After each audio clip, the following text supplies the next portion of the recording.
இந்த தொழுகையில்தான் அல்லாஹ் கவலைக்குரிய மருந்தை அல்லாஹ் வைத்திருக்கின்றான். சோதனைகள் வரும்பொழுது அல்லாஹ் என்ன சொல்லுகின்றான்?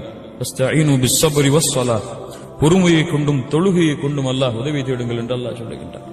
கவலைக்குரிய மருந்து இந்த தொழுகையில் இருக்கிறது. பிரச்சனைக்குரிய மருந்து இந்த தொழுகையில் இருக்கிறது. கவலையா பிரச்சனையா 2 ரக்காத்து பள்ளியில போய் அல்லாஹ்வுக்கு முன்னாடி நின்று தொழுதுட்டு சுஜூதுல அல்லாஹ் அப்படின்னு சொல்லி தன்னோட ஒப்படைச்சால் அல்லாஹ் ரப்புல் ஆலமீன் நாடினால் அந்த தொழுகையை முடிப்பதற்கு முன்னால் அந்த பிரச்சனையை அல்லாஹ் நீக்கி விடுவான். இதற்கு முயற்சி செய்ய வேண்டும். சாதாரணமாக இது முடியாது. இந்த உலக வாழ்க்கை, இயந்திரமான இந்த உலக வாழ்க்கையில் இதுவெல்லாம் சாதாரணமாக நம்மால் செய்ய முடியாது. ஷைத்தான் திசை திருப்பத்தான் செய்வான். ஷைத்தான் திசை திருப்பத்தான் செய்வான். அதையும் போராடி யார் தன்னுடைய வாழ்க்கையில் இந்த 5 நேர தொழுகையை அல்லாஹ் கடமையாக்கியதை தனக்கு கடமையாக்கி கொள்ளுகின்றார்களோ அவர்கள் வெற்றி அடைவார்கள்.